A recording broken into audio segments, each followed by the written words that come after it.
Le damos en este momento la bienvenida a las redes de internet, a las redes sociales, live stream, YouTube, y nos da muchísimo gusto que esta conferencia pueda llegar a millones de personas en este momento que están sintonizándonos y que aman verdaderamente la verdad. Porque Jesucristo dijo: para esto he venido al mundo, para dar testimonio de la verdad. Todos los que son de la verdad oyen mi voz. Los ángeles, el ejército de Dios. El mundo está muy interesado actualmente en investigar el ocultismo, la astrología, el esoterismo, los fenómenos ovnis, la cienciología, la clarividencia, y tratando de penetrar en mundos oscuros y desconocidos para obtener respuestas. ¿Realmente existen los extraterrestres? ¿Qué es ese fenómeno que se encuentra detrás de los fenómenos ovni? ¿Qué es realmente lo que está sucediendo en el mundo y hasta dónde nuestras capacidades de investigación, tanto en el área científica como en el área académica o física, pueden ayudarnos a descubrir secretos que van mucho más allá del mundo visible que nos rodea? Y que hay un libro que se llama la Biblia, que entre los billones de volúmenes de literatura en el mundo que existen, no hay un solo libro que pueda revelarnos y corrernos la cortina de lo que existe detrás del mundo visible y del más allá, principalmente en el área después de la muerte. Han habido programas tremendos en la televisión. Uno de ellos lo hizo el conductor Jacobo Zabludowski, tratando de investigar qué hay después de la muerte. Pasaron como 3, 4 conferencias y llegaron a una conclusión, ¿verdad? Que pues, ¿quién nos puede decir qué hay después de la muerte o del mundo invisible? Si no hay alguien de ese mundo que existe y que es más real que el de nosotros, que entre a la esfera en la cual vivimos nosotros y nos explique y nos diga: yo vengo del mundo que ustedes no conocen y les vengo a decir qué cosa es ese mundo y qué existe después de la muerte. Y la única persona de la historia que ha podido pasar de ese mundo invisible, espiritual, al mundo físico donde tú y yo vivimos, se llama Jesucristo. Hace 2000 años el Hijo de Dios bajó a esta tierra a abrirnos las cortinas y a mostrarnos que esta vida no es todo, y a revelarnos en la Biblia, el libro de los libros por excelencia, que el mundo invisible está poblado de millones de entidades espirituales, y que vamos a comenzar a analizar y a clasificar en esta mañana, para que podamos nosotros abrir los ojos y darnos cuenta que vivimos en un planeta donde estamos continuamente vigilados, acompañados y juzgados continuamente también por esta cantidad de entidades espirituales que la Biblia divide y clasifica entre los ángeles que se quedaron con Dios, los ángeles buenos y que nos ayudan en nuestra vida, y los que se rebelaron contra Dios al mando de un querubín llamado Lucifer. Dentro de los poderes de las tinieblas, la Biblia nos muestra que hay una organización.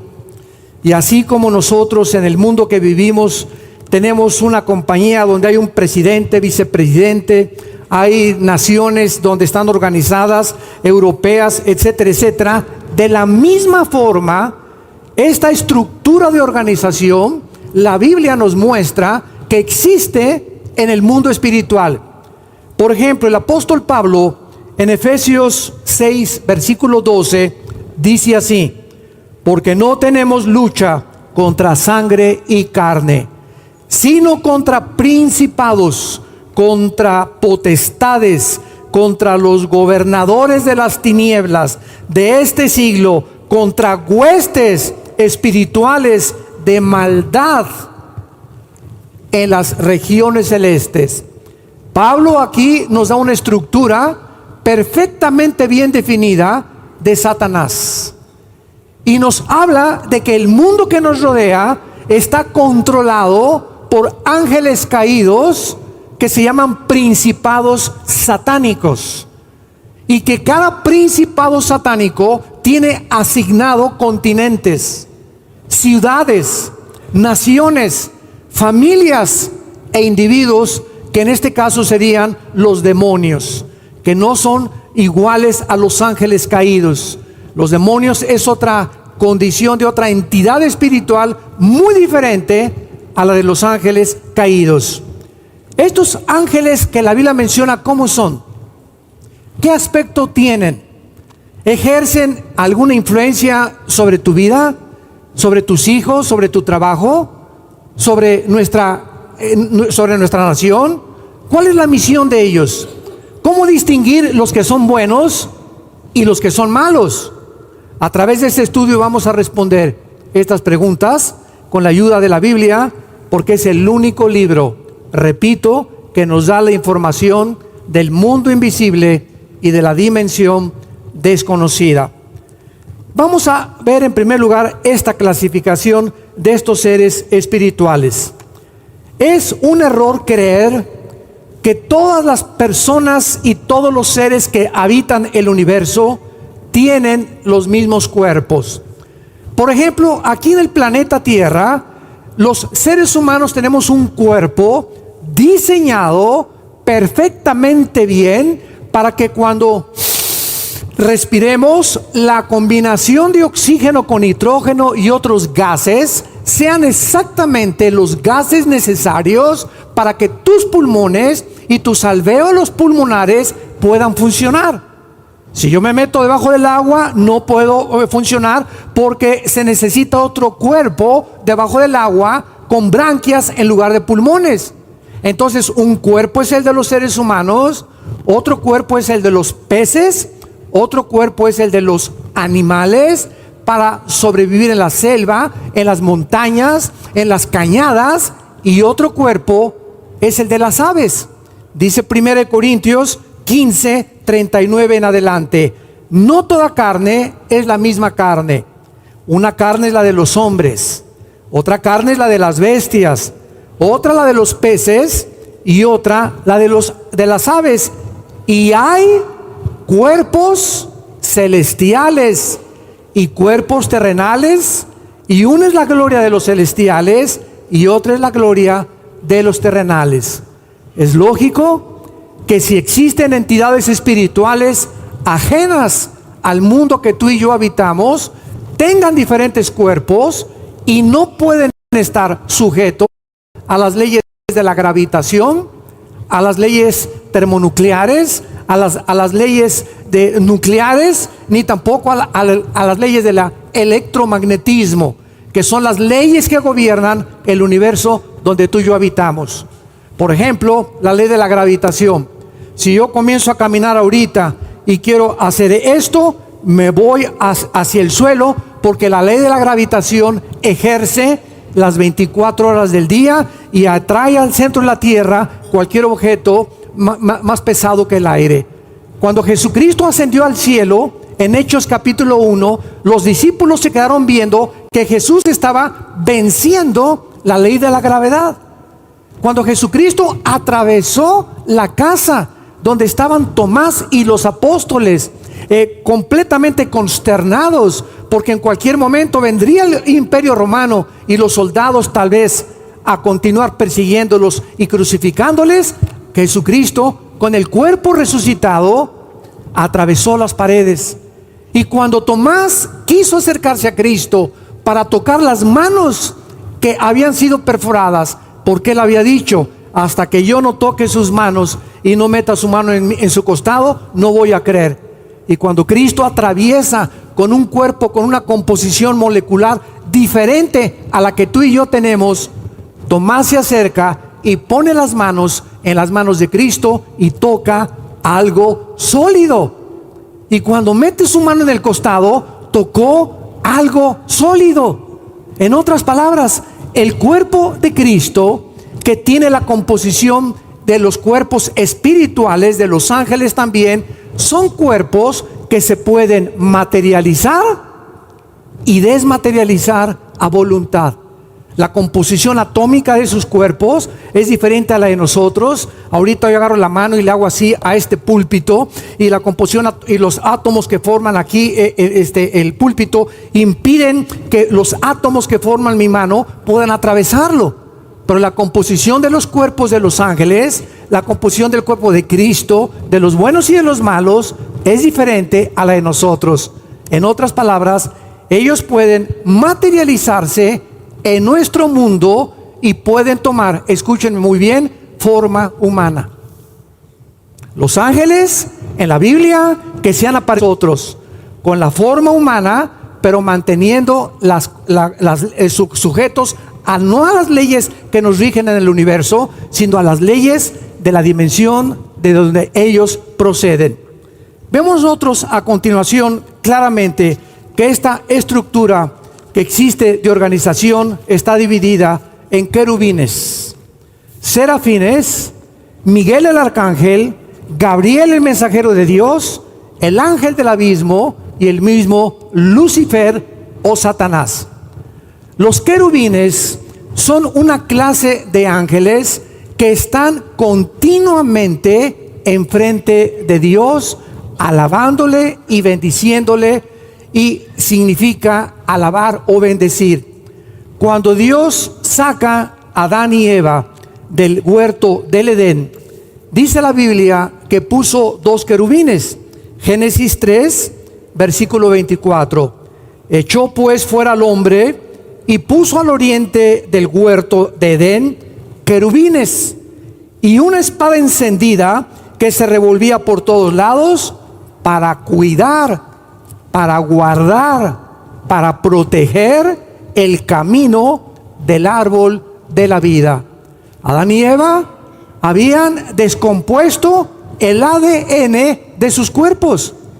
El momento en que se rebelaron contra Dios, algo genéticamente sucedió con nuestro ADN, con el código codificado que traemos dentro de cada una de nuestras células. Se descompuso y cambió la ecología del mundo y cambió la composición de los seres humanos. Entonces, cuando Adán y Eva se rebelan contra Dios, en ese momento algo comienza en sus cuerpos a suceder, que comienzan a morir celularmente, comienzan a descomponerse, comienzan a envejecer, comienza el deterioro preciso del envejecimiento. Entonces son sacados de una dimensión que era el huerto del Edén, donde no podían habitar bajo el pecado. Entonces en la puerta del huerto Dios pone a dos querubines con la espada encendida, y desde el principio de la Biblia nos muestra a Dios que los querubines estaban guardando la entrada a regresar a Dios por su santidad, y para que regresáramos al huerto del Edén se tenía que cumplir la justicia de Dios, porque Dios es un Dios justo. Ahora bien, tú y yo hemos pecado, porque cuando todos pecamos y fuimos destituidos de la gloria de Dios, ningún ser humano podía regresar otra vez al huerto del Edén, a la presencia de Dios, porque tú y yo hemos pecado. Solo alguien podía pagar esa justicia de Dios, cumplir esa santidad de Dios que tenía que nacer sin la contaminación con la que tú y yo nacimos, que se llama pecado. Esta es la razón por la cual José no pudo tener relaciones sexuales con María. Y no fue hasta 1860 cuando Gregorio Mendel descubre las leyes de la herencia, que se comienza a entender por qué José no podía tener relaciones con María. Porque el Hijo de Dios tenía que nacer diferente a como tú y yo nacimos. Tenía que nacer de una virgen. ¿Cuál era el problema entonces para que él naciera diferente a ti y a mí? Muy simple. Cuando se descubre en 1954 por el doctor Watson y el doctor Crick, que descubren la hélice del ADN del ácido desoxirribonucleico, comienza el programa del genoma humano a descubrir que la mujer, ¿verdad? Aunque esto ya se sabía, no se tenía claramente especificado la razón del nacimiento de Cristo. La mujer tiene cromosomas X. El hombre tiene cromosomas YX. La mujer no trae Y, es el varón el que trae el cromosoma Y. Muy bien. Todos los que somos varones hemos nacido porque cuando mi papá y tu papá se unieron con nuestra madre, el cromosoma Y fue el que fertilizó el óvulo de mi mamá, porque es el cromosoma Y el género masculino. Esto es interesantísimo, porque antes de que la genética se descubriera, aquí estaba en la Biblia con cientos de siglos de anticipación, demostrando que la Biblia es un libro inspirado sobrenaturalmente por Dios. Es más moderno que la ciencia de mañana en la mañana y que los periódicos de mañana en la mañana. Entonces José no podía unirse con María porque el cromosoma Y de José, como el de todos los hombres desde Adán hasta nuestros días, hemos nacido con una enfermedad infecciosa que William Shakespeare le llamó el defecto trágico. Carlos Marx, la lucha de clases. Sigmund Freud, el medio ambiente y la sexualidad. Y así han tratado de determinar cuál es el problema de por qué los niños cuando nacen nunca se les enseña a portarse mal. Tú le enseñas a tus hijos a portarse bien, porque desde que nacemos traemos en nuestra naturaleza el mal. Y esto lo comprueba el diagnóstico que la Biblia nos deja desde hace cientos de siglos de anticipación. La maldad la traemos arraigada en el corazón. Y hemos inventado las religiones, sistemas, ¿verdad? Como Alcohólicos Anónimos y Neuróticos Anónimos, Marihuanos Anónimos, y cuántas cosas están inventando para tratar de solucionar por lo menos o mejorar la condición en la cual tú y yo nacimos. Pero de acuerdo a este libro, no hay más que una sola persona que puede arreglar, sanarnos con la medicina que se llama la sangre de Jesucristo. Es la sangre de Jesús, la medicina que Dios determinó para que tú fueras sanado y para que yo fuera sanado. La psicología, la psiquiatría, la sociología son ramas académicas que buscan el origen de la maldad. Sigmund Freud buscaba, hipnotizando a sus pacientes de neurastenia, que el inconsciente con el subconsciente, con el inconsciente, poder traerlos al subconsciente para sanarlos, etcétera, creyendo que el problema está en la psique. Y va más allá de la psique el problema humano. Cuando la psique está enferma con psicopatías, con psicosis, con neurastenias, con esquizofrenias, los mandamos con el psiquiatra. ¿Y qué hace el psiquiatra? Darles puros chochos, puros pastillas tranquilizantes. Tú vas a un hospital psiquiátrico y todos los que están recluidos en un hospital psiquiátrico, no se puede tener ninguna terapia para esta condición del ser humano más que tranquilizantes y pastillas o medicinas, porque no hay otra manera de manejarlos, porque el ser humano no tiene la capacidad de cambiar las enfermedades mentales de los seres humanos, más que controlarlas por cierto tiempo. Venimos a la Biblia y nos da Dios la medicina y nos muestra que Él es el único en cambiar a un psicótico en una persona normal, un esquizofrénico, un paranoico en una persona que pueda comenzar a usar su mente de una forma ecuánime y razonable, porque este es el mensaje del Evangelio de la gracia de Dios en Jesucristo. Entonces los querubines representan la espada, la justicia y la santidad de Dios. Tenemos a los serafines, que es la palabra sarap, con P al final, que significa los que arden, ardientes, quemar, consumir con fuego. Su título nos habla de que continuamente los serafines, los serafines, no son enviados al mundo. Me van a ir siguiendo poco a poco para que entendamos que la Biblia nos delinea la clasificación y la misión de estas entidades espirituales, y vamos a entender al final por qué tanto engaño en el mundo de que van a venir los ovnis y que van a venir estas cosas y que los extraterrestres, cuando los verdaderos extraterrestres, y cuando tú te pones a invocar en una sesión de espiritismo y de mediums, que venga el espíritu de Cuauhtémoc y que venga el espíritu de tu abuelita, y vamos a invocar al espíritu de Judas y hasta de Juan Diego lo están invocando ya.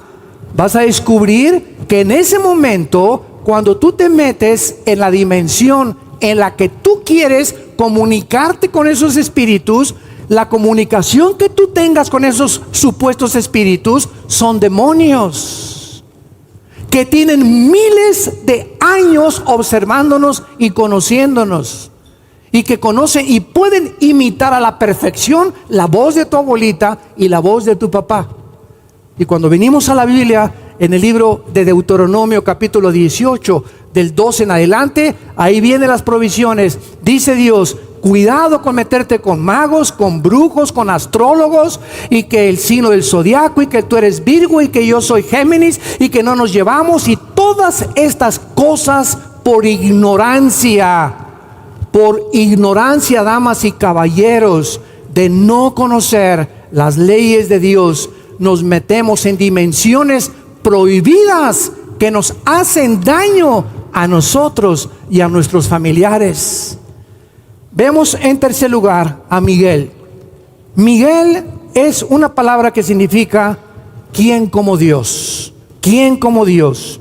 Y este es el arcángel más usado por Dios en la Biblia. Por ejemplo, en el libro de Daniel, capítulo 12, versículo 1, vemos a Miguel, que ahora en los próximos años, cuando vengan la tribulación sobre este planeta, que ya han comenzado los dolores de parto, con todos los cambios ecológicos y los inviernos y los tsunamis y los terremotos y la confusión que existe actualmente en el planeta, es el inicio de lo que se viene en los próximos años. Dice la Biblia en Daniel 12, en aquel tiempo se levantará Miguel, el arcángel de Dios, el gran príncipe que está de parte de los hijos de tu pueblo. Este pueblo es la nación de Israel. Y será tiempo de angustia, cual nunca fue desde que hubo gente hasta entonces, pero en aquel tiempo será libertado tu pueblo, todos los que se hallen escritos en este libro. Entonces Miguel es el arcángel que protege a la nación de Israel de una forma particular. Y esta es la razón simplemente por la cual los más grandes expertos en todo lo que es las guerras y la milicia no han entendido que desde 1948, que Israel se independizó como una nación libre, soberana, hasta el siglo XXI, donde nos encontramos, han sido atacados por más de 20 millones de naciones árabes, han sido atacados por grupos terroristas, que Israel es el tamaño del estado de Nueva Jersey en Estados Unidos. Es una miniatura. Velo en cualquier mapa y ve que está rodeado de grandes naciones alrededor, y no lo han podido aplastar, ni tampoco echarlos al Mediterráneo, ni exterminar, como dijo Ahmadinejad, el último presidente de Irán, en las Naciones Unidas: vamos a exterminar al pueblo de Israel y los vamos a borrar del mapa. El primer ministro Netanyahu por lo menos contestó: bueno, por lo menos reconocen que estamos en el mapa, porque en los mapas de Palestina y en los mapas de las muchas naciones árabes ni siquiera ponen a Israel, porque creen que no debe existir ni siquiera en la geografía de sus enemigos. Entonces Miguel es la respuesta de por qué Israel ha sobrevivido, con los ángeles que tiene a su mando y que han podido defenderlo. Y tenemos en cuarto lugar a Gabriel.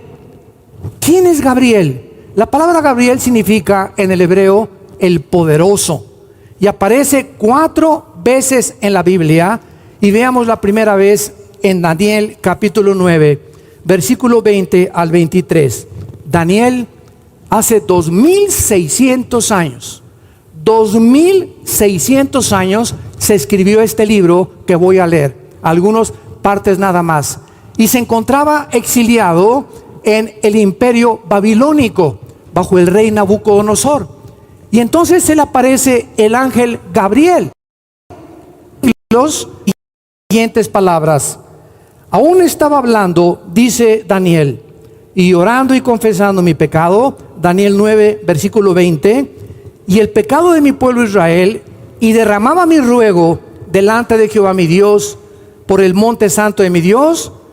Aún estaba hablando en oración cuando el varón Gabriel, a quien había visto en la visión al principio, volando con presteza, vino a mí como a la hora del sacrificio de la tarde, y me hizo entender, y habló conmigo diciendo: Daniel, he salido para darte sabiduría y entendimiento. Este mismo ángel, que 600 años después se le aparece a la Virgen María, el mismo Gabriel que 600 años bajó a este mundo a darle a Daniel la revelación del futuro profético de la nación de Israel, se le aparece a María.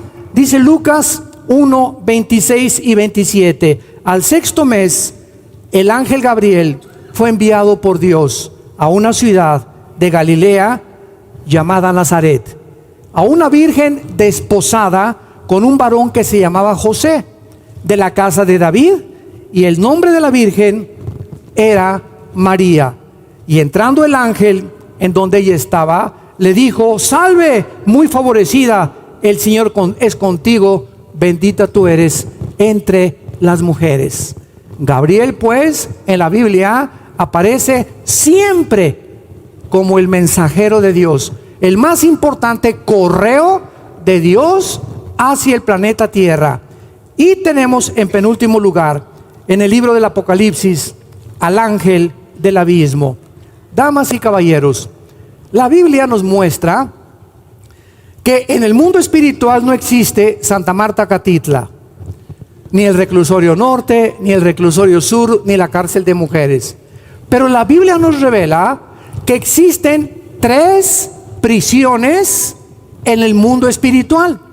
Y estas 3 prisiones se encuentran no en Marte, ni en Venus, ni en la Luna, ni en otra galaxia, ni son los hoyos negros. Estas 3 prisiones se encuentran en el centro de nuestro planeta. En el centro de la Tierra se encuentran estas prisiones. Una es el abismo. Ahí se encuentran los demonios que están encarcelados y que han transgredido leyes cuando han venido al planeta de nosotros a hacer cosas que Dios les prohibió. Por ejemplo, cuando Cristo liberó a un endemoniado en la tierra de Gádara, que se llamaba el Gadareno, tenía 6,000 demonios este hombre. Imaginen 6,000 demonios dentro de un ser humano, controlando sus neuronas. Ni los neurólogos más afamados que puedan existir en el siglo XXI han logrado perfectamente descifrar y desconectar o conectar las millones de neuronas que tenemos en el cerebro. Y los demonios tienen la capacidad, de acuerdo a la Biblia, de desconectar ciertos alambres en nuestro cerebro para volvernos locos, o para llevar a una persona a múltiples desórdenes de la personalidad, que entonces la psicología califica como neurasténicos, psicóticos, paranoicos, etcétera, etcétera. Enfermedades mentales que no son mentales, son problemas que están en el cerebro, que han causado que esa persona que ha insistido en pecar contra Dios y en rechazar las leyes de Dios, y ha querido independizarse y no ha pedido perdón, comienzan a perder su sentido y comienzan con desórdenes mentales y acaban en condiciones en las que solamente la Biblia nos muestra que son operaciones de entidades espirituales operando en el cerebro de los seres humanos. Pero como los psiquiatras y los psicólogos y los neurólogos no tienen acceso al mundo espiritual, pues es lógico que tengamos que recurrir a terapias, de medicinas, de pastillas, etcétera, etcétera, cuando el problema mental del ser humano trasciende la capacidad que tenemos para resolverlos. Entonces, en el abismo, cuando Cristo quería sacar a los demonios, le dijeron: no nos mandes al abismo, mándanos a esos puercos que están ahí. Y entonces dice la Biblia que cuando los 6,000 demonios salieron del Gadareno, se metieron a los puercos, que Cristo les dio permiso, y cuando se metieron, los despeñaron y los mataron todos. Y aquí encontramos el fenómeno y el misterio de la maldad. Pregunta, yo me hice hace muchos años cuando comencé a estudiar la teología: ¿por qué los demonios, al meterse a los puercos, le piden permiso a Cristo? Danos permiso de entrar a los puercos, se meten a los puercos y los matan.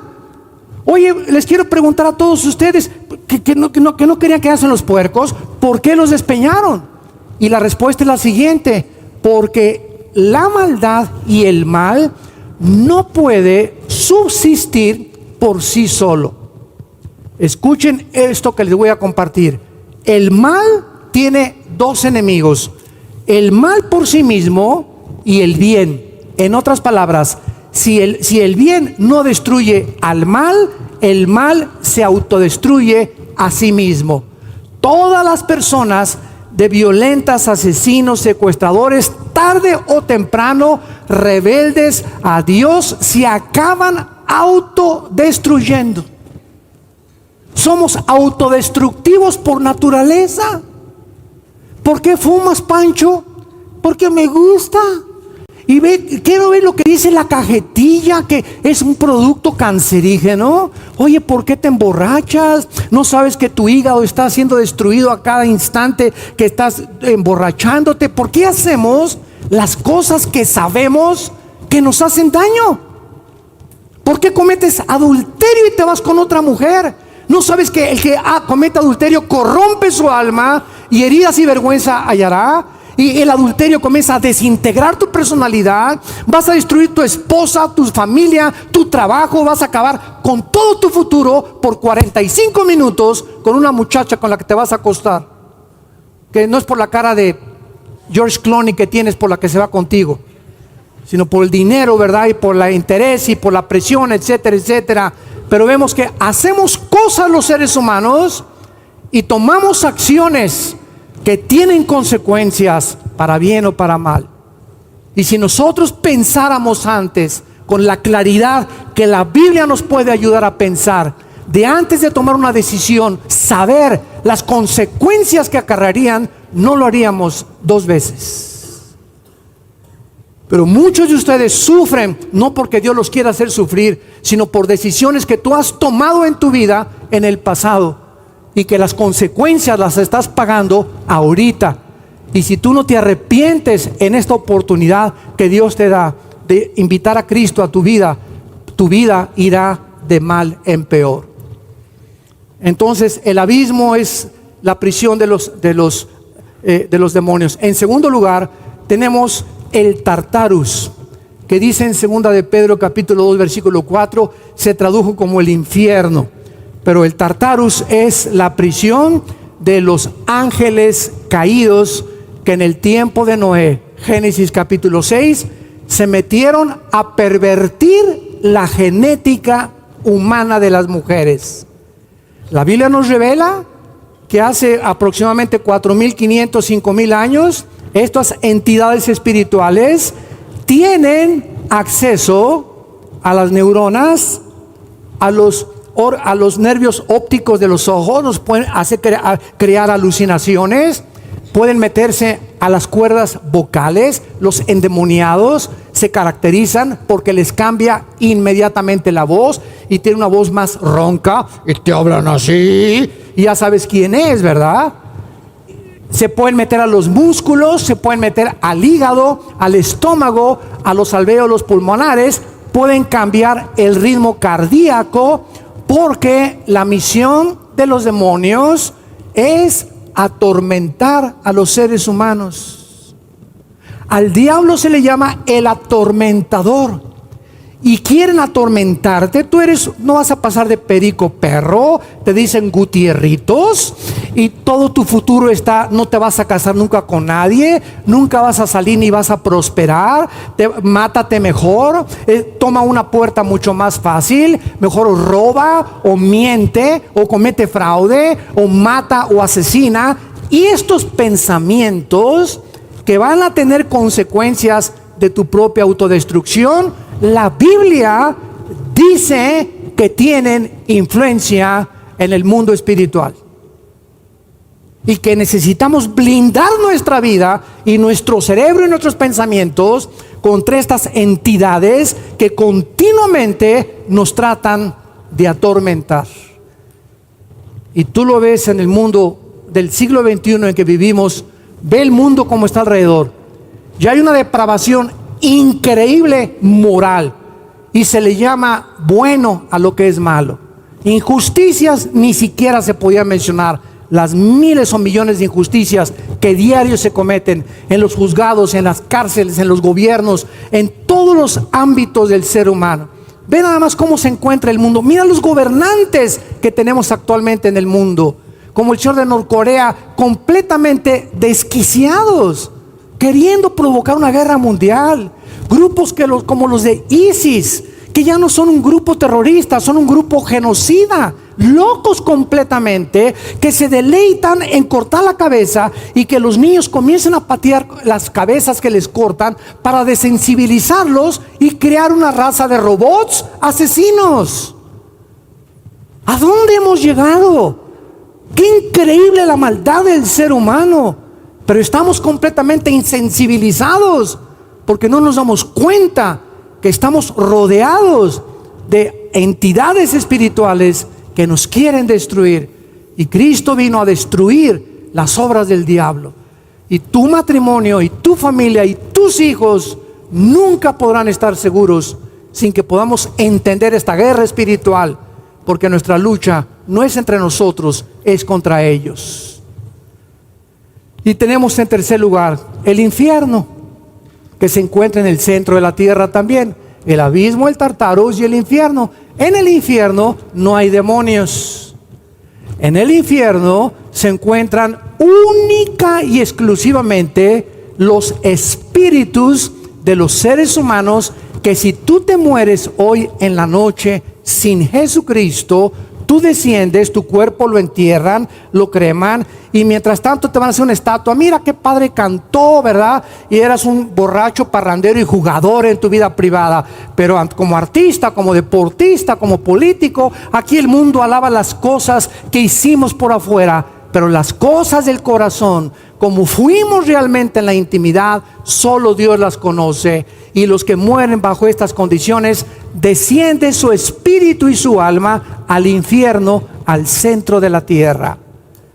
Entonces, estas tres prisiones que se encuentran en el mundo espiritual son tan reales como las prisiones que tenemos en el mundo que nosotros, tú y yo, podemos vivir.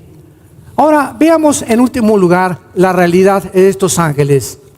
Todos sabemos que nuestro sistema solar es un puntito insignificante en un océano de planetas, de estrellas, de hoyos negros. Los astrónomos concluyen y están de acuerdo que son billones de galaxias a más de 100, 150, 200 millones de kilómetros y años luz de nuestro sistema solar. El ser humano siempre se ha preguntado, ¿habrá vida en alguna otra galaxia? ¿O seremos nosotros el único planeta habitado? ¿Qué dice la Biblia? ¿Quién nos los podrá revelar? ¿Podremos nosotros algún día, nos preguntamos, diseñar las famosas guerras de las galaxias y las películas que llenan todos los centros de atracción y diversión? Crear una nave que pueda llegar, ya deja tú la galaxia después de Plutón, a Marte por lo menos, y regresar a la Tierra. Hace algunos años, el más grande científico, físico, matemático del siglo XX, llamado Alberto Einstein. Descubrió la famosa fórmula E igual a mc al cuadrado. La energía es igual a la masa multiplicada por la velocidad al cuadrado. Y Alberto Einstein le mandó una carta al presidente Roosevelt diciéndole: es imposible que el ser humano conquiste el espacio. Y comenzaron todos los astrofísicos a preguntarse por qué. Y Einstein dio la respuesta y dijo: por dos causas principales. Una, la velocidad, y dos, el tiempo. Si una nave sale del planeta Tierra a Marte mañana y el astronauta tiene 35 años de edad y la esposa 30 años de edad, o sea, le lleva 5 años de edad, el astronauta llegaría más o menos en años luz, y cuando regresara su esposa tendría el doble de edad. Y cuando llegara, a lo mejor el planeta Tierra ya ni existiría.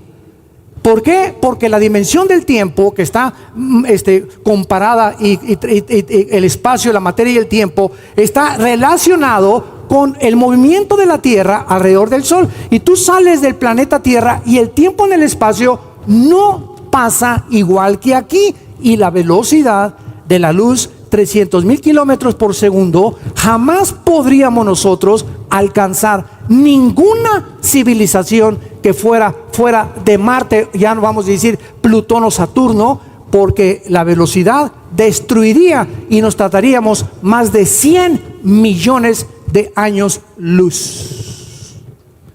Pero seguimos, como decía Dion Teofilito, con sueños de opio. Todavía haciendo, ¿verdad? No, vamos a conquistar el espacio y las películas y esto y el otro. Espérame tantito, pero si vamos a arreglar primero nuestro planeta. Mira nada más en qué condiciones se encuentra el planeta Tierra. Estamos, damas y caballeros, en el siglo XXI con toda la tecnología y todos los descubrimientos científicos a punto de una tercera guerra mundial.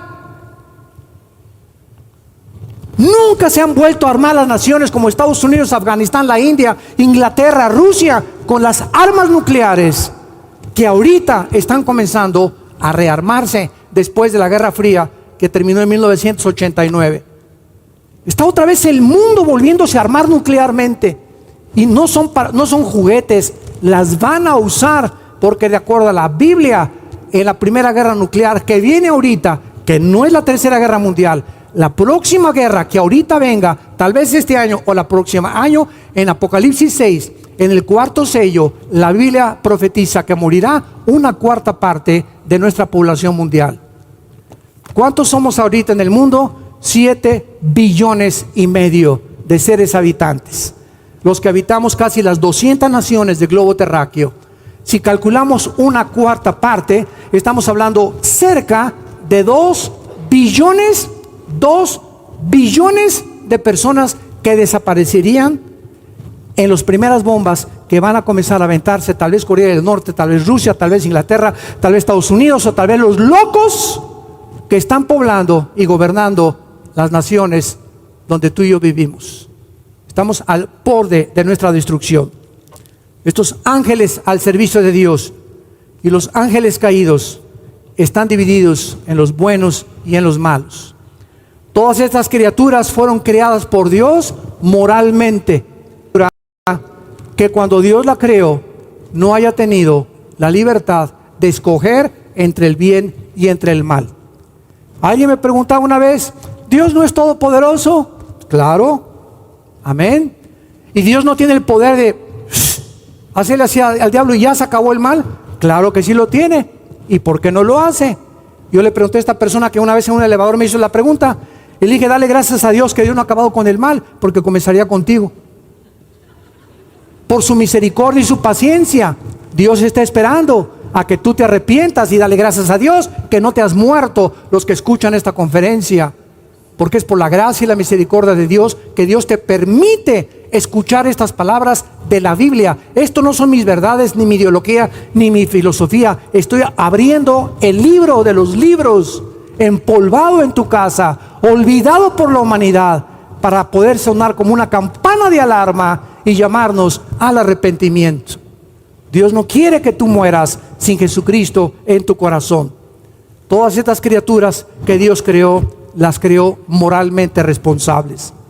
Otra respuesta es la que dio San Agustín y de Hipona, uno de los grandes teólogos de los primeros siglos de la época cristiana. Agustín le dijo a un grupo de estudiantes: cuando Dios iba a crear el universo, tuvo tres opciones.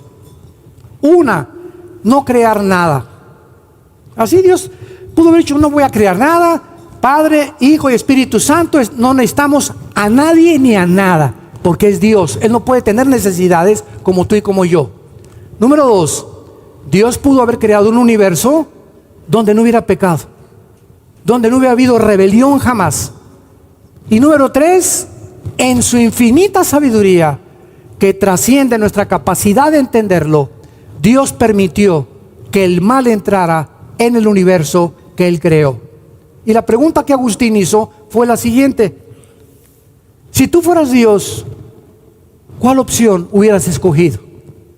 Uno dijo: yo de plano mejor nada. Nada. Y entonces Agustín le contestó: mira, cuando alguien dice mejor Dios no hubiera creado nada, es una pregunta que no puede sostenerse filosóficamente, porque nunca nadie puede decir que la nada es mejor que lo algo.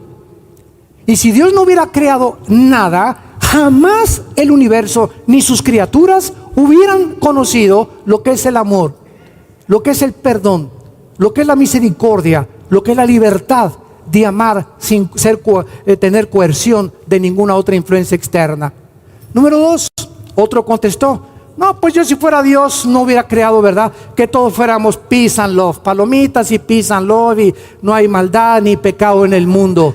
Muy bien, le contestó Agustín y les dijo: este universo hubiera sido un universo de robots. Dios pudo haber creado robots, darnos cuerda y que todos reaccionáramos sin ninguna motivación ni ningún impulso interior. Pero a Dios le agradó crearnos con la libertad que sus criaturas, desde los ángeles hasta nosotros, pudiéramos escoger entre el bien y entre el mal. Y Dios se arriesgó permitiendo que la maldad entrara al universo, porque Él no es el creador de la maldad. Escúchame muy bien: la maldad surgió cuando el hombre abusó de su libertad. ¿Qué es la maldad? El abuso de la libertad que Dios nos dio. Y se lo voy a explicar en términos más sencillos. Yo estoy como juez y le digo al Pitirijas Chivas Jujas: Pitirijas, eres libre. Ya estuviste aquí 10 años en prisión, eres libre. Y el Pitirijas sale: gracias a Dios, viva Zapata. Espérame, le dice el juez: Pitirijas, no confundas la libertad con el libertinaje. Eres libre para obedecer las leyes, pero si tú desobedeces las leyes, ya no es una libertad, y es libertinaje, y te vamos a regresar de donde te sacamos.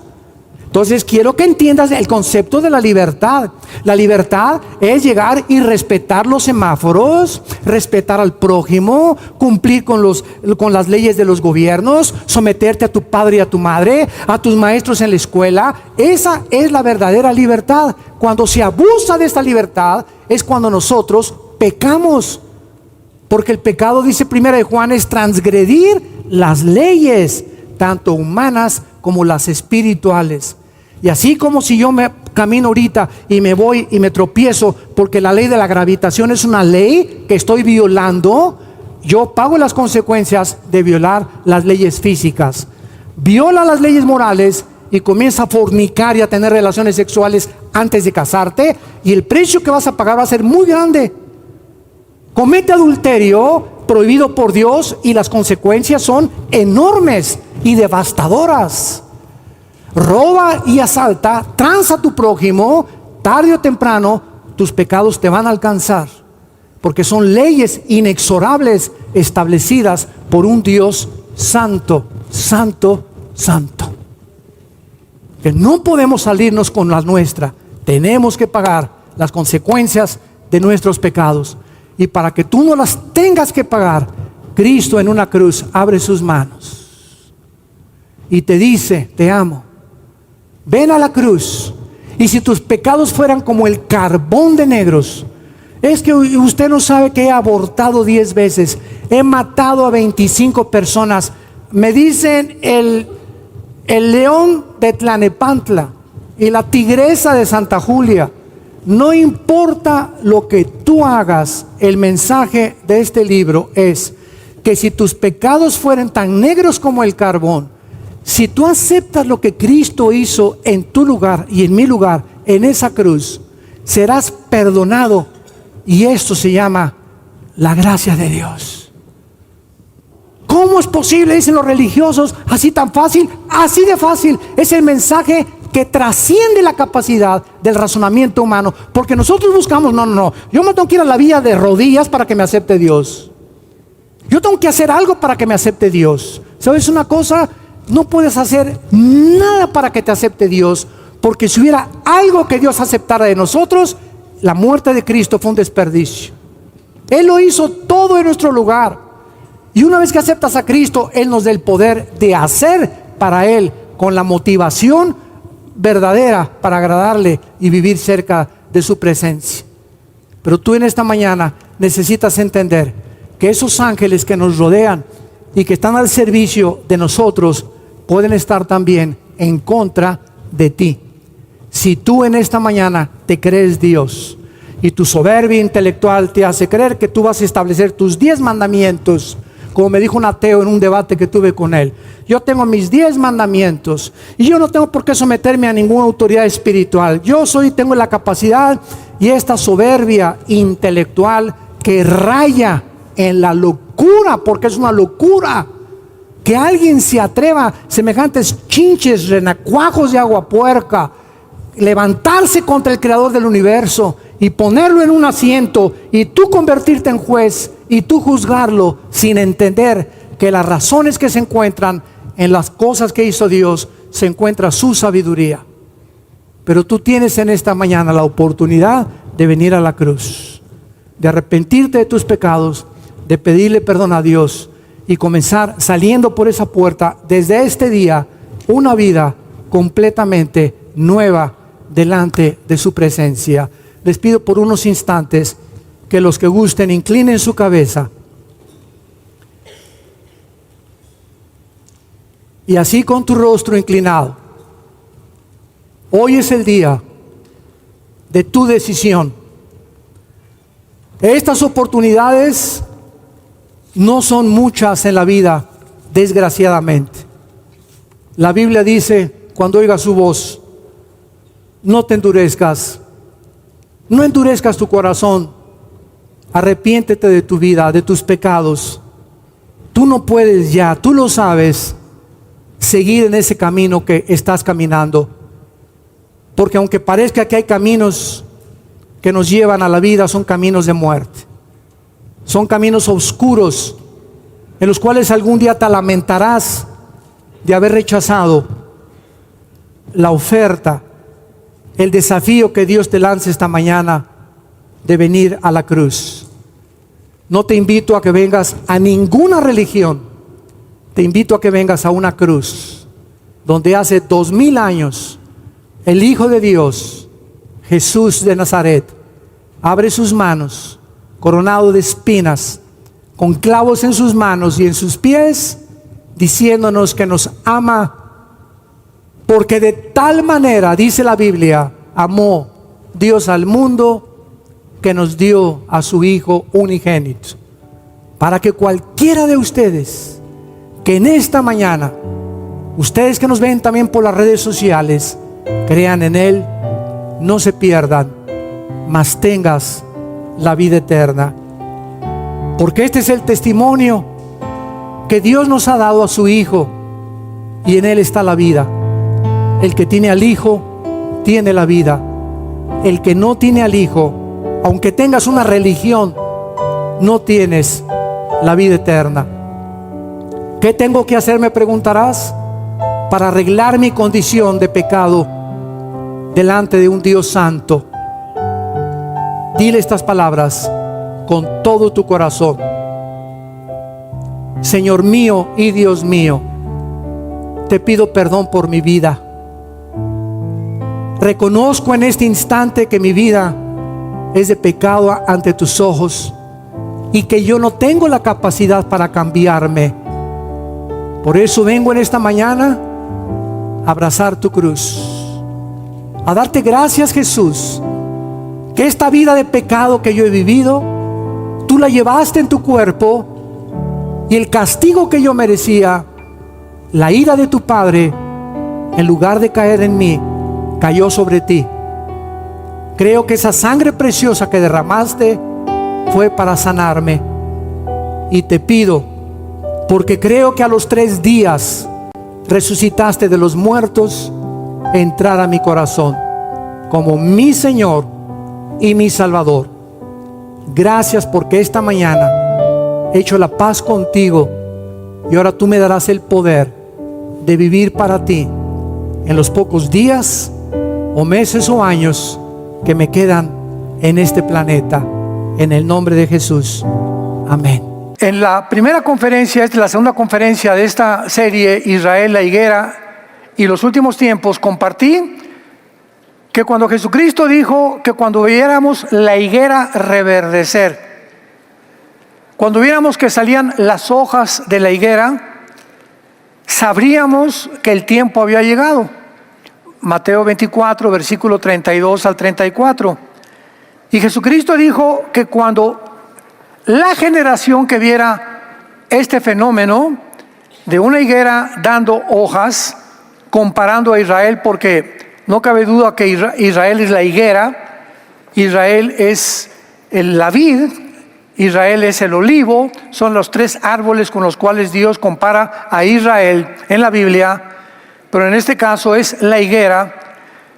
Este fenómeno tuvo lugar el 14 de mayo de 1948, cuando casi después de 2000 años, Israel milagrosamente, nunca jamás en la historia de la humanidad, una etnia o un grupo o tribu o civilización o pueblo o nación había sido exiliado más de una generación, 50, 60, 70, 80 años, y había regresado a su lugar de origen. Israel fue sacado de su tierra en el año final 130 después de Cristo, porque hubo 2 intervenciones romanas en el 70 y en el 130 después de Cristo, por casi 2000 años. Y en 2000 años, pues se te olvida la cultura de tu pueblo, el idioma de tu nación, las tradiciones y hasta la religión. Pero aquí vemos un grupo de personas que regresan con la misma cultura, las mismas tradiciones, la misma religión y la misma política y el mismo idioma, por el amor de Dios. Tú vas a Estados Unidos, ¿verdad? Y todos los que pasan a Estados Unidos, mexicanos, centroamericanos, sudamericanos, etcétera, etcétera, italianos, y llegan de jóvenes o de niños, se les olvida su lenguaje y no quieren ni siquiera hablar su lenguaje original, para no ser desechados o con aspecto despectivo de ser vistos por los norteamericanos, etcétera, etcétera, porque así es la naturaleza humana, adaptarnos, ¿verdad?, al medio ambiente donde estamos viviendo. Esto no fue así con el pueblo judío. ¿Por qué no fue así? Porque cuando Dios creó el mundo, ahí estábamos los seres humanos, y Dios tenía el propósito, si Él es el creador, pues de comunicarse con nosotros. No me voy a crearlos y ahí se ven, sino que Dios, desde que nos creó, tenía el propósito de que nosotros supiéramos quién es Él. ¿Por qué? Porque vamos a pasar la eternidad con Él. Entonces Dios escoge un grupo de personas, pudieron haber sido mexicanos, italianos, franceses, lo que tú me quieras decir. La cuestión es que Dios escoge a un grupo, a un hombre llamado Abraham, que venía de Irak, de la región que es ahorita Irak, que en el Antiguo Testamento era Babilonia. Y lo llama, y a través de Irán forma un grupo de personas para hacer una nación. Síganme con mucho cuidado. Para que a través de esta nación que se llama Israel, pudiera Dios enviar al mundo a través de esta nación su libro, que es la Biblia, el Mesías, los mandamientos, qué es bueno, qué es malo, los valores de ética, los valores de moral, y que Israel se convirtiera en un reino de sacerdotes, testigos del único Dios vivo y verdadero. Entonces, al mismo tiempo que Dios hace eso con Israel, el enemigo, Satanás, Lucifer, el diablo o el dragón, se levanta y comienza a tratar de impedir que a través de ese pueblo se cumplieran los propósitos de Dios. Y durante toda la historia de la humanidad no ha habido un pueblo más perseguido, más calumniado, más rechazado, más exiliado, más asesinado, más mal comprendido que la nación de Israel. Y lo podemos ver por todos lados, el antisemitismo. Entonces, el hecho que Dios haya hecho esto, ahora nos explica por qué el holocausto nazi, expulsados de todos los países, la Inquisición española, etcétera, etcétera, el odio. Y el odio es simplemente por ser judíos. Viene Jesucristo y el diablo dice, ahora sí, vamos a buscar un hombre por ahí llamado Judas Iscariote, para que convencerlo que por un dinero, porque ya nos dimos cuenta que él era el tesorero de los apóstoles, y para que a través de este dinero, ¿verdad?, le vamos a ofrecer para que los fariseos compren a Judas y traicione a su maestro. Y dicho y hecho, Judas por 30 miserables monedas de plata vende a su maestro. Y en la cruz, todo el mundo invisible espiritual estaba alabado, alabín, bomba. Ahora sí, matamos, ¿verdad?, al que se decía el Cristo, al Hijo de Dios. Ya la semilla de la mujer ya no va a poder crecer. Y qué susto a los 3 días. La cruz fue una trampa al mismo Satanás. Y cayó redondito en la trampa. Dice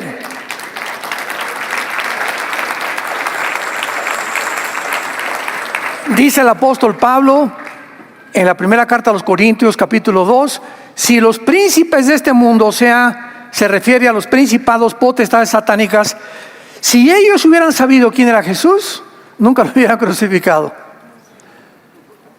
El susto que se llevaron cuando resucitó Jesucristo y venció la muerte, Satanás y el pecado. Y eso estaba escondido.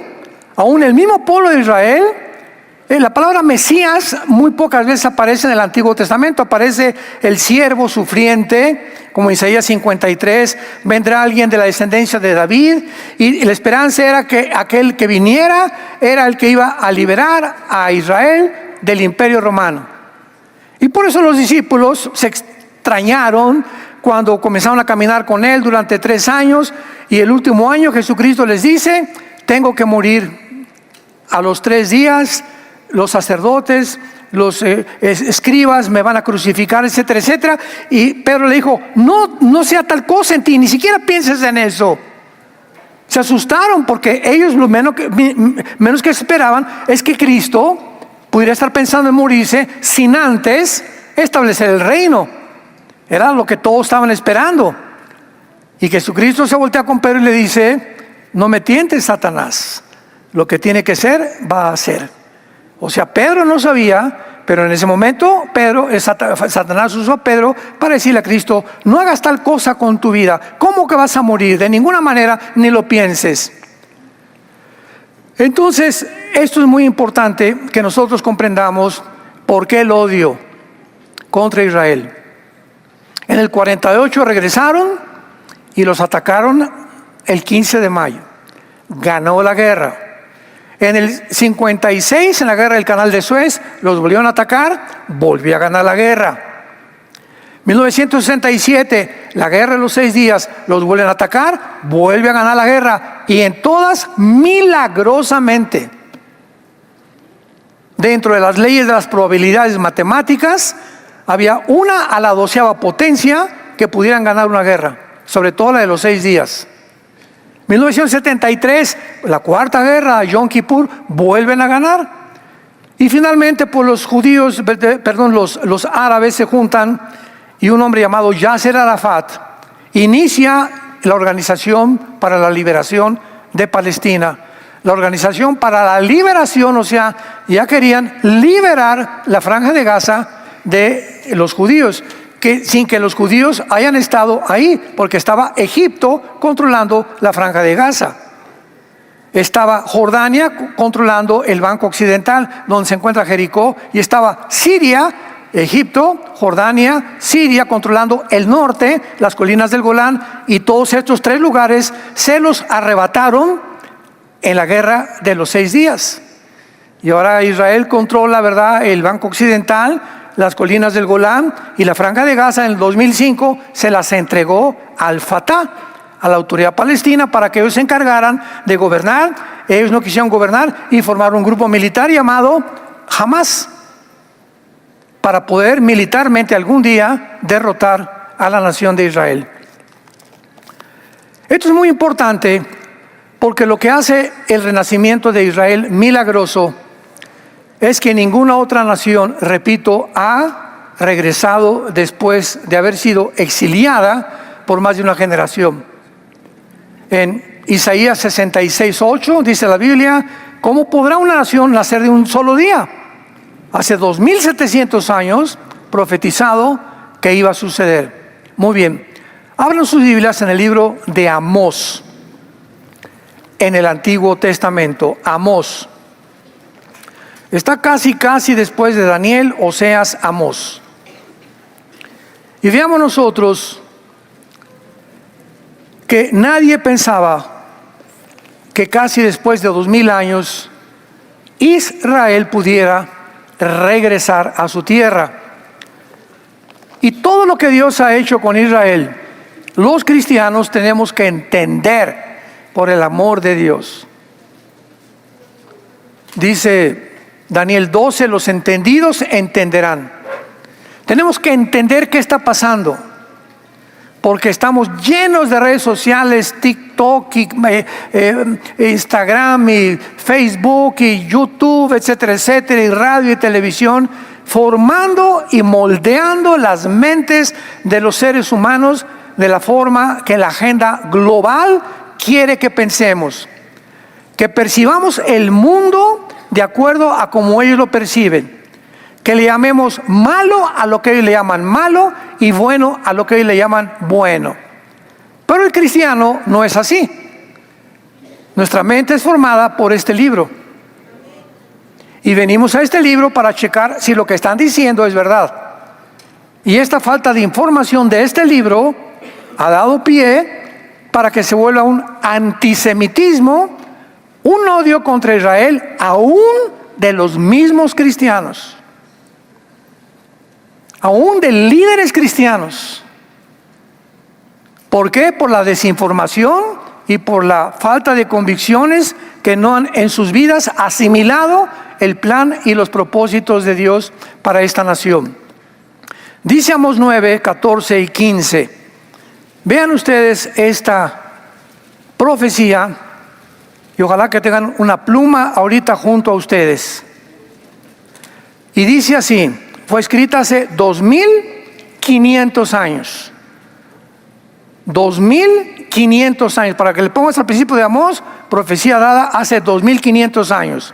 Y dice así, vean ustedes, número 1, traeré del cautiverio a mi pueblo Israel. Pon ahí junto 1948. Traeré del cautiverio a mi pueblo Israel. 1948 se cumplió al pie de la letra lo que dice hace 2500 años el profeta hebreo Amós. Número 2, edificarán las ciudades, las habitarán, plantarán viñas, beberán vino de ellas, harán huertos y comerán el fruto de ellos.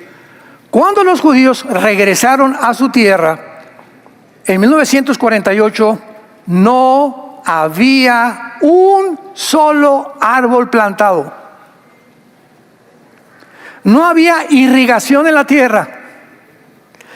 Israel en aquel tiempo le llamaban Palestina, porque el emperador Adriano Romano le quiso cambiar a Palestina porque ya había, repito, el ataque del diablo ha sido consistente a través hasta que Cristo regrese. El diablo no dejará de perseguir a esta nación y ahora se ha vuelto contra nosotros, los cristianos, porque la iglesia, dice Romanos 11, estamos injertados en el olivo, que es Israel.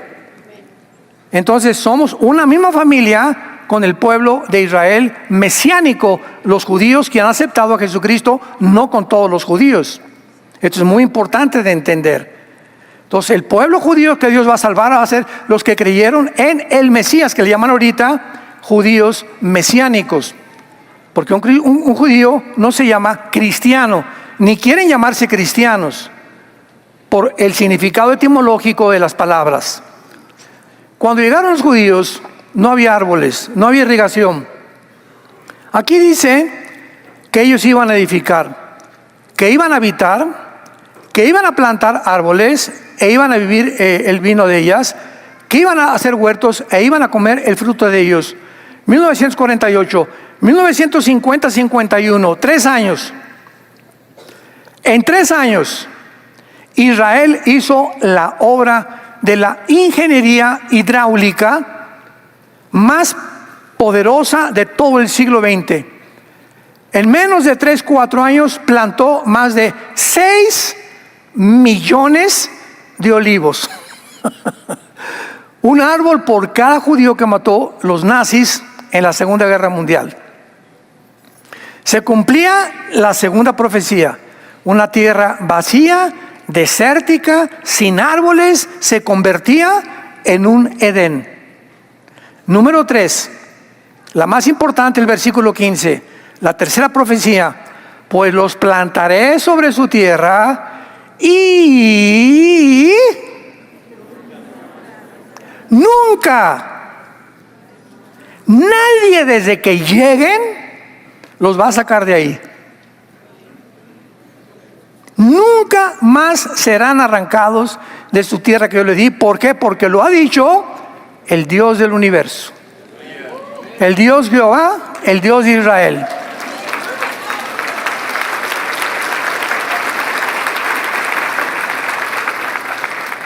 Si el regreso de los judíos fue milagroso en el 48, la sobrevivencia de este pueblo hasta el siglo XXI, que estamos septiembre del año 2024, es más milagrosa todavía. 4 guerras no han podido acabar con ellos. Se han formado grupos terroristas financiados y sostenidos por la nación de Irán. Irán es la mamá de todos los grupos terroristas antisemitas que tienen como objetivo final exterminar el Estado de Israel. Llámese Hamas, Hezbollah, que significa el Partido del Pueblo, los Hutis de Yemen, ISIS, Al-Qaeda o los talibanes de Afganistán, como tú les quieras llamar. Todos estos grupos terroristas trabajan, viven, son sostenidos, y la única pasión que los embarga desde que nacen es matar judíos. No ha habido tampoco en la civilización y en la historia humana un pueblo a quien se le haya odiado tanto como Israel. Y lo vimos claramente, hoy más que claramente lo vimos, el 7 de octubre del año 2023. 2,000 terroristas de Hamas, 2,000 mezclados con algunos civiles, rompen las vallas que separaba la Franja de Gaza con la parte occidental de Israel junto al mar Mediterráneo, donde estaban todos los kibbutz, una zona donde habitan puros viejitos, recién matrimonios, recién casados, que ni militares son, etcétera, etcétera, y comienzan a llegar y encuentran un festival con más de 500 jóvenes y los matan a todos. Algunos sobrevivientes, muchachas, se las llevan, las agarran prisioneras y entran a los kibbutz. Ojalá que aguanten lo que les voy a decir. A los niños recién nacidos los meten en un microondas y los queman. Enfrente de los papás. Al papá, enfrente de la mamá, le sacan los ojos, le cortan los pies, para que lo estén viendo los niños ya más grandes y los jóvenes, y después le hacen lo mismo a la mamá enfrente a los niños, y después a los niños los queman y los matan. De rehenes se llevan a niños de 8 meses de nacidos, de rehenes. ¿Dónde está la ley internacional de la guerra? ¿Qué dice el Código de Jurisprudencia y de la Corte Internacional de Criminología en La Haya, etcétera, etcétera? Que está prohibido tomar rehenes menores de edad. ¿Qué hizo las Naciones Unidas? Nada. ¿Qué hizo el Foro Económico Mundial? Nada. ¿Qué hizo la Organización Mundial de la Salud? Nada. ¿Qué hizo la mayoría de las naciones? Nada. Pero sí hicieron algo. Comenzaron ahora a acusar no al grupo terrorista de genocidio, sino que les voltearon, como decimos en México, les voltearon la torta. Y ahora, en lugar de acusar al grupo terrorista, acusan a Israel de genocidio al ir a la Franja de Gaza, al terreno donde se llevaron a todos secuestrados para rescatarlos. Los acusan de genocidio y de matar civiles. Oye, pero es que ellos, el grupo de Hamas, no tienen un uniforme. Todos están vestidos de civil. Y tú matas a un guerrillero dentro de Hamas y dicen que es un civil. Pues claro, porque todos están vestidos de civiles.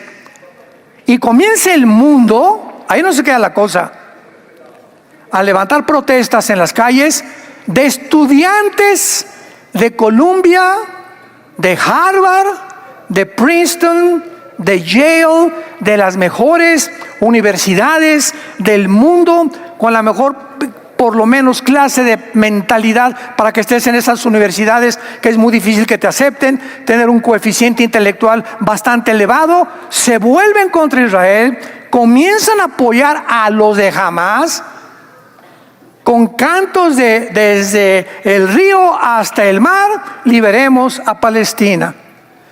Y se les une el movimiento LGTB.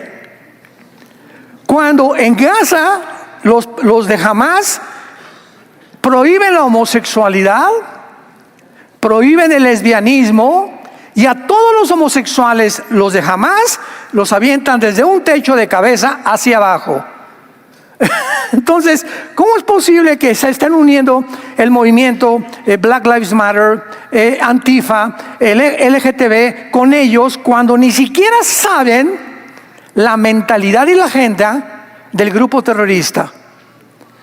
En lugar de que protestaran, liberen a los rehenes, saquen a los rehenes, vayan por esos niños, maten a los judíos, métanlos otra vez a las cámaras de gas y acúsenlos de genocidio. Y el mundo se tragó todas estas mentiras. Sí, es cierto, son genocidas. Hasta que por fin los judíos, ¿verdad?, meten a abogados de Europa para definir la palabra genocidio. Por el amor de Dios, ya no quiero decir Virgen del Socorro.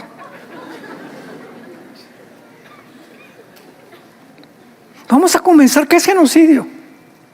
La palabra genocidio no existía antes de 1945 de los nazis, y la inventó un abogado en Europa para definir el crimen de los nazis, porque no era un crimen común y corriente.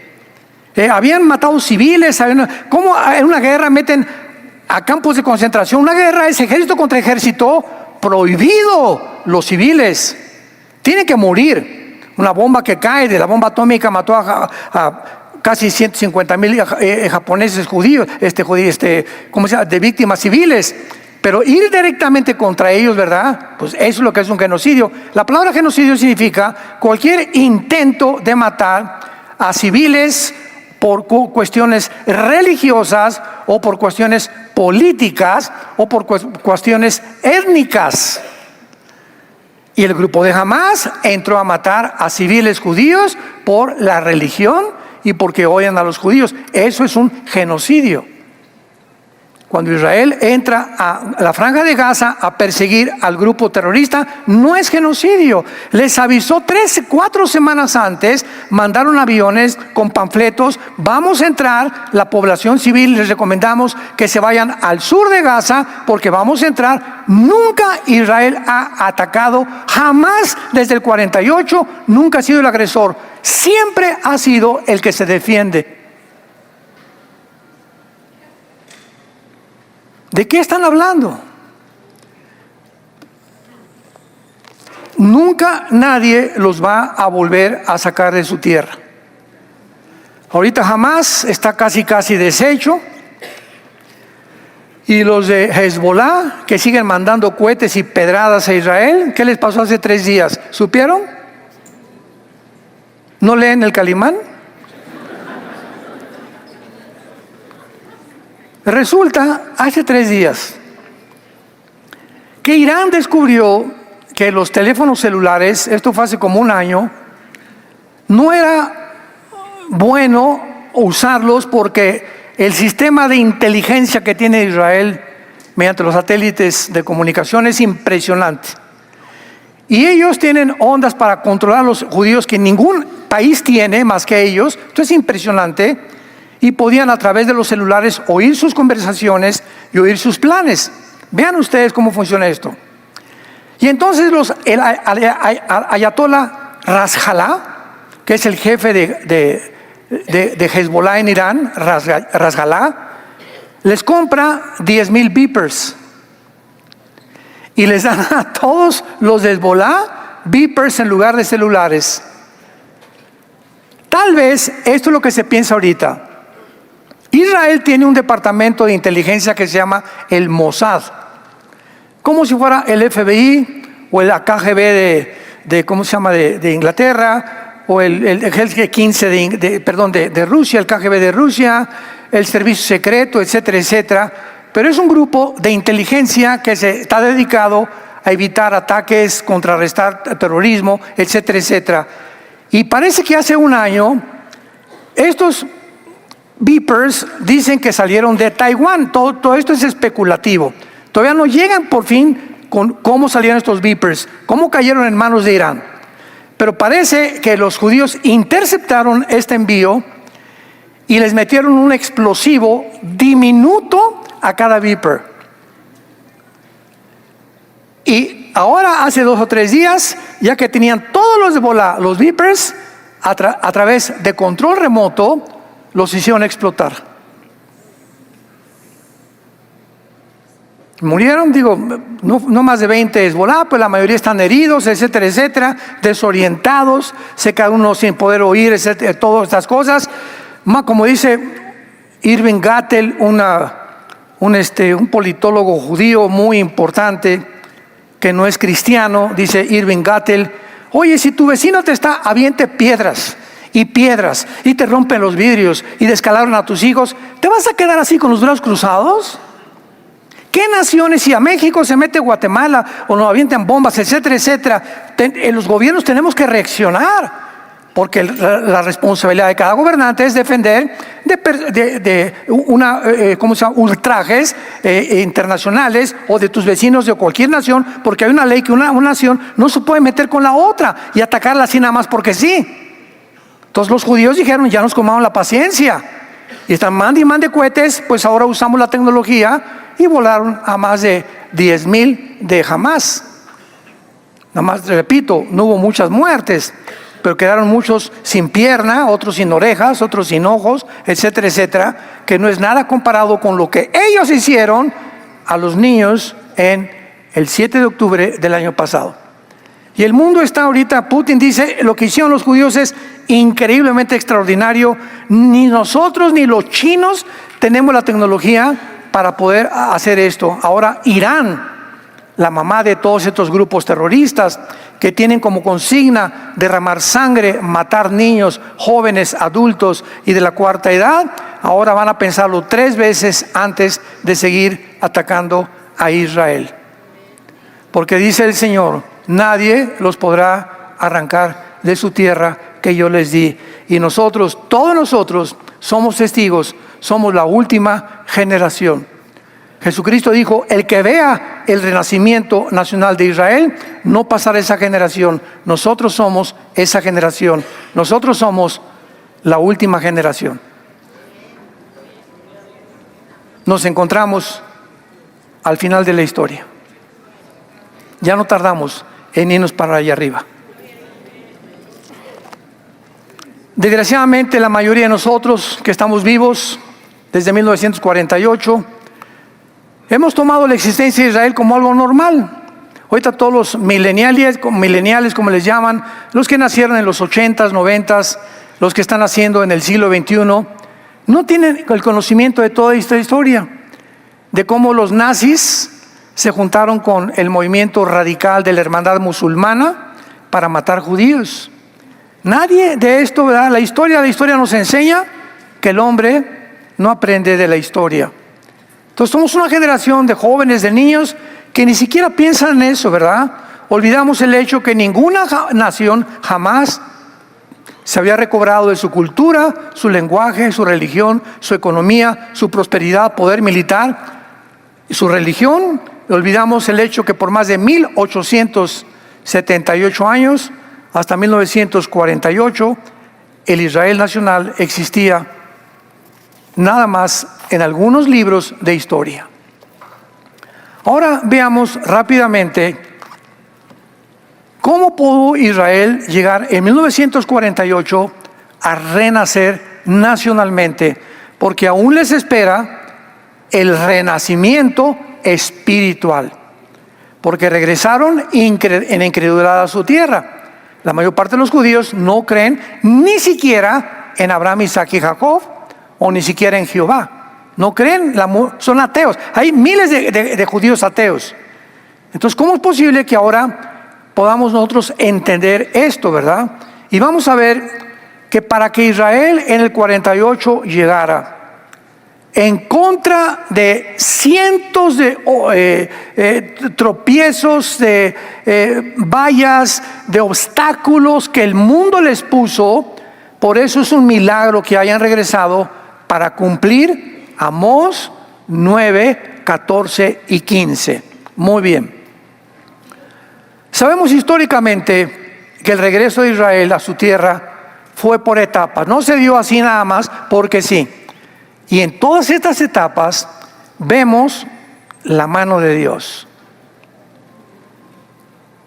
No fue por etapas y señales preparadas por Dios, sino estas etapas y señales fueron oscurecidas a través de los días.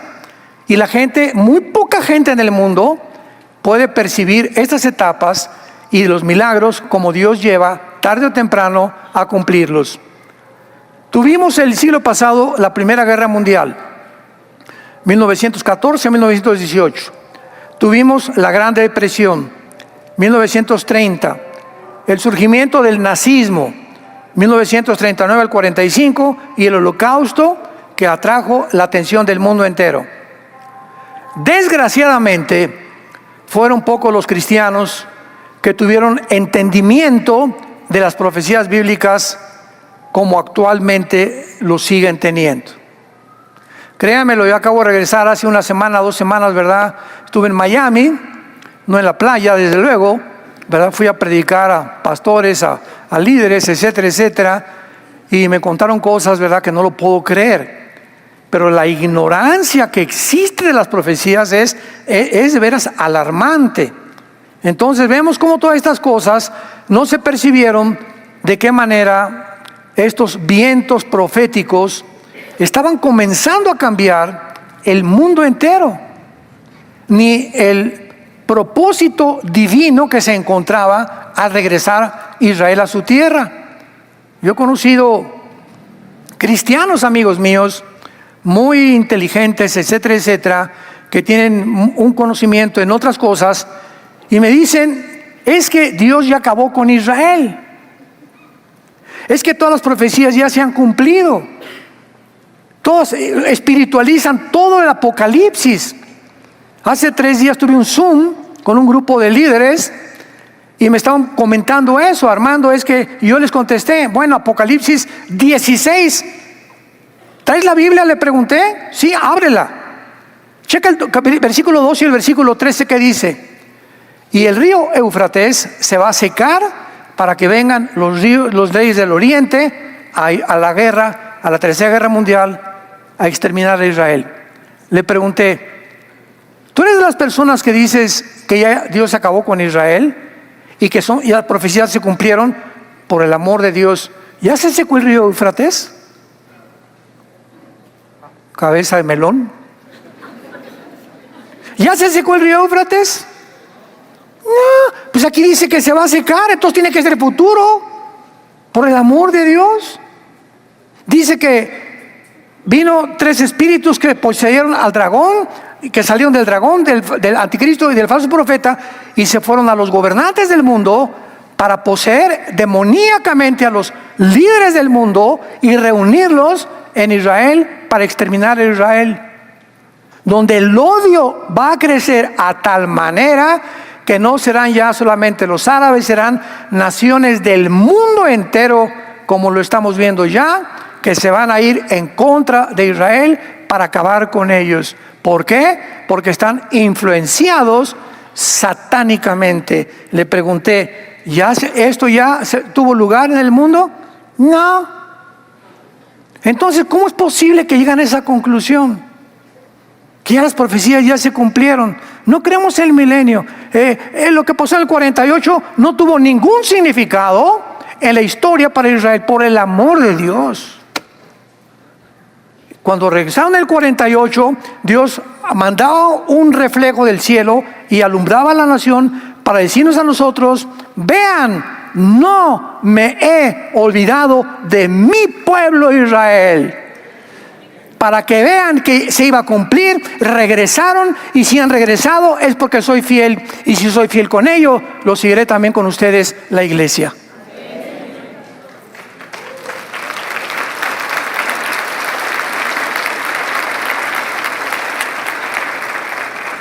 Sin embargo, detrás de todos estos eventos, Primera Guerra Mundial, la Gran Depresión, la Segunda Guerra Mundial, etcétera, etcétera, se encontraba la mano de Dios actuando para preparar el cumplimiento de las profecías bíblicas del regreso de Israel a su tierra.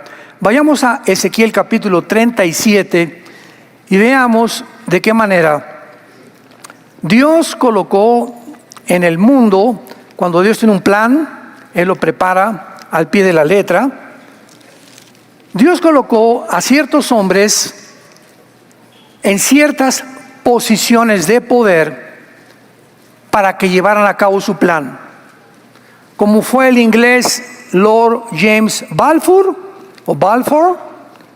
que fue el que decretó y convenció a los ingleses para que por primera vez regresaran los judíos, al presidente Harry Truman de los Estados Unidos. Y estas personas, después ya en la Segunda Guerra Mundial, conocían y comprendieron el significado profético del proceso político que se tenía que llevar a cabo, que tenían que apoyar. En Ezequiel 37 se profetiza el renacimiento de la nación de Israel por etapas de una forma extraordinaria. Vean ustedes los primeros 6 versículos de esta profecía. La mano de Jehová vino sobre mí y me llevó en el espíritu de Jehová y me puso en medio de un valle que estaba lleno de huesos. Me hizo pasar cerca de ellos por todo alrededor. He aquí que eran muchísimos sobre la faz del campo, secos en gran manera. Y me dijo: hijo de hombre, ¿vivirán estos huesos?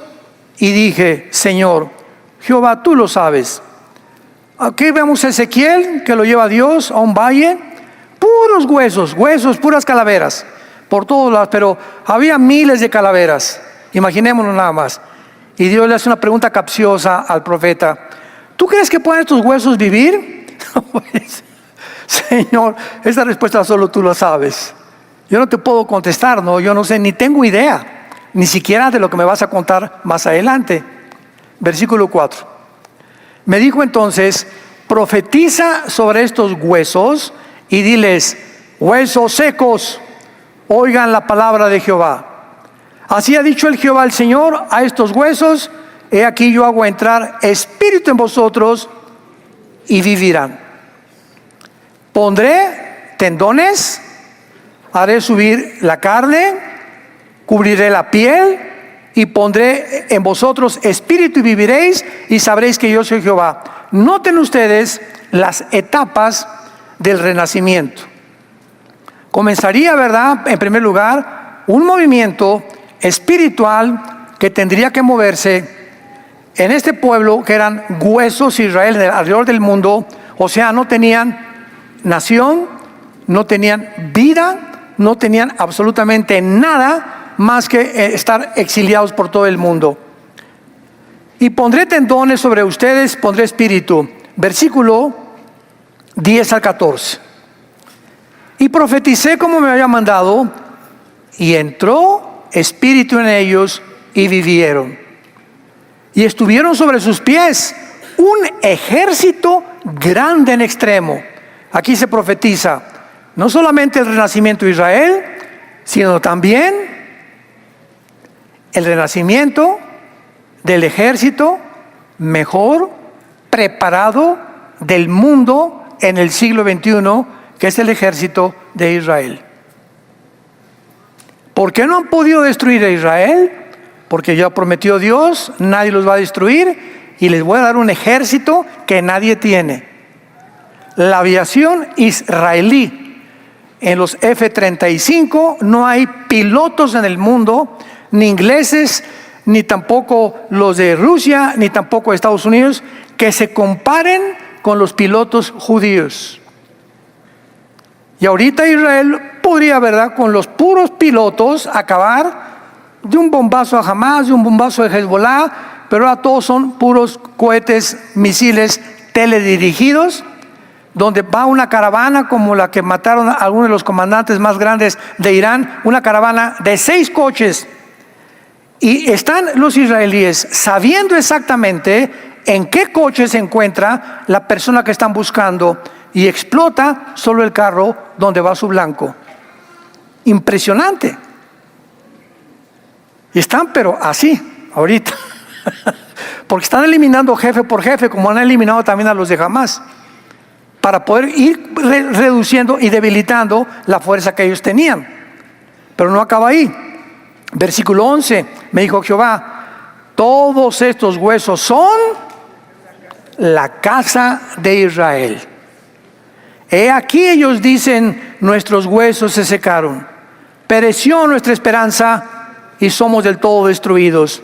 Por tanto profetiza y diles: escuchen, así ha dicho Jehová el Señor: he aquí yo abro vuestros sepulcros, pueblo mío, os haré subir de vuestras sepulturas y os traeré a la tierra de Israel.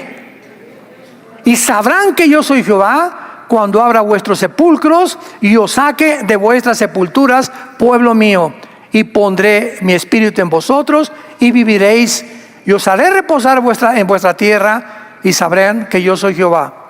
La segunda parte de esta resurrección del espíritu tendrá lugar en la gran tribulación.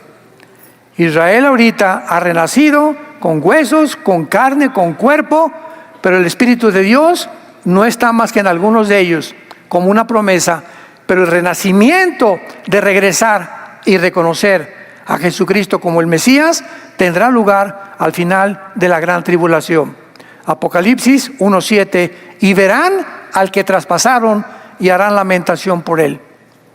Zacarías capítulo 12, porque derramaré mi espíritu sobre Israel y llorarán como llora el hijo unigénito.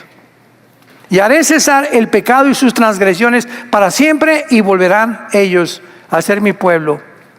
Y si este amor de Dios por este pueblo que Él escogió desde el principio, ellos fracasaron, crucificaron a su Hijo, pecaron, y aún así Dios dice: no van a impedir cumplir mi propósito en ustedes, lo hará con nosotros, la iglesia también.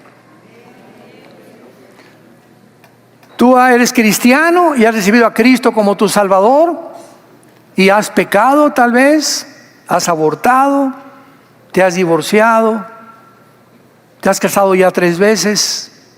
Estás en un lugar donde has engañado a la gente, has traficado drogas, has robado, inclusive tal vez hasta hayas quitado la vida a alguien. Dice la Biblia, la sangre de Cristo te limpia de todo pecado. Esto se llama gracia. ¿Saben ustedes que la palabra gracia no aparece en ninguna religión? En ninguna es la palabra gracia, porque es una palabra que implica algo que no merecemos. Y cuando Dios me perdona de todo lo que yo hice y me dice, Dios mío, yo le digo, Señor, pero ¿cómo? Yo me voy a ir de rodillas a la villa. No tiene necesidad. Me voy a golpear con pencas de aguacate y de maíz para sangrar y para que veas cuánto sufro. No tiene necesidad de hacer eso. Voy a construir las mejores iglesias en México. Voy a construir asilos, orfanatorios. Nada de lo que hagas te garantiza mi salvación. Mi Hijo lo hizo todo en una cruz. Vean a mí, vengan a mí, todos ustedes que están trabajados y cargados, que yo los haré descansar, dice el Señor. El perdón no es por nuestras buenas obras, el perdón es por lo que hizo Cristo en la cruz. Israel no merecía lo que Dios está haciendo con ellos, y algunos de nosotros lo merecemos. No juzguemos antes de tiempo a Israel. Nada, lo crucificaron, y los judíos como lo acusaron. Los judíos mataron a Cristo. ¡Qué mente más cerrada! Fue nuestro pecado lo que hizo que Cristo fuera a la cruz, no un grupo étnico ni una civilización. La paga del pecado es la muerte, por cuanto todos pecamos y todos fuimos destituidos de la gracia de Dios, siendo justificados gratuitamente por la reconciliación y lo que hizo Jesús en nuestro lugar en esa cruz. Y esto Dios nos los ofrece ahora a todos nosotros, para que comprendamos este pueblo que tiene que ser odiado y va a seguir siendo odiado al grado que la Tercera Guerra Mundial será por causa de ellos. Zacarías 12, versículo 2 y 3. Porque pondré a Jerusalén como piedra pesada que la cargarán todos los pueblos, y las naciones del mundo la rodearán. Y cuando vean a Jerusalén rodeada de los ejércitos del mundo, saben que se acerca la Tercera Guerra Mundial. ¿Estás tú preparado para encontrarte con tu Dios? ¿Crees realmente que lo que conoces, lo conoces, y que no hay ninguna otra cosa que desconozcas que no sabes? ¿Sabes una cosa? Lo que conoces no sabes como lo sabes debes de conocer. Dejemos tanta soberbia intelectual, vengamos a la Biblia, vengamos al Señor, pidámosle que podamos vivir cerca de Él en estos tiempos tan difíciles que se vienen sobre el mundo, porque somos nosotros la última generación. Oremos.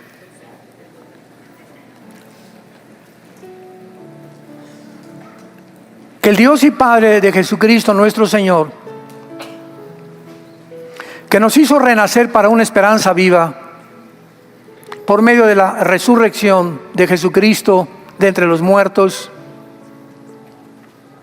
nos dé un espíritu de sabiduría, de inteligencia, de conocimiento, de discernimiento espiritual, para que siempre percibamos el mundo, aceptemos su verdad y no seamos desviados por ideologías, filosofías, opiniones de un mundo que vive hoy más que nunca en tinieblas, confundido, donde hemos llegado al grado de ver que el mundo ya no sabe qué es bueno y qué es malo. A lo malo ya le llaman bueno, a lo bueno le llaman malo. A lo blanco le llaman negro, a lo negro le llaman blanco. Un mundo que ha perdido la brújula, la orientación de sus vidas. Al hombre y no es hombre y es mujer, la mujer y es hombre, y donde todo se ha descarriado como un tren que se ha salido de las vías y se dirige a su autodestrucción. El mundo está como un barco sin capitán, sin cartas de navegación, llevados por un viento de doctrinas, de ideas, de un lugar para otro. Unos dicen una cosa, otros dicen otra cosa, y seguimos oyendo la voz que dice: yo soy la verdad, yo soy el camino, yo soy la vida, yo soy el pan que descendió del cielo, yo soy la resurrección y la vida, yo soy el principio, yo soy el final, el alfa y el omega. Yo soy aquel que te dice: no temas, nunca te voy a dejar, estaré siempre contigo. Jehová es nuestro pastor, nada nos faltará. Nos hará descansar en lugares de delicados pastos, confortará nuestra alma. Aunque andemos en valle de sombras y de muerte, no temeremos, porque Él es fiel. Si lo hizo con Israel, mucho más lo hará con nosotros, hombres y mujeres de poca fe. El bien y la misericordia nos seguirán todos los días de nuestra vida, y en la casa de Jehová acabaremos viviendo por toda la eternidad. Esfuércense, sean valientes, súbete al caballo, no te quedes ahí tirado quejándote, victimizándote que no puedes. Todo lo podemos en Cristo que nos fortalece. Somos guerreros de Dios. Subámonos al caballo, tomemos el escudo de la fe, la espada del Espíritu, y peleemos la buena batalla de la fe, porque fiel es el que lo prometió, en quien oramos y a quien le damos las gracias por toda la eternidad, por tan grande salvación, a Jesucristo, el Hijo de Dios, nuestro Señor y Salvador. Amén.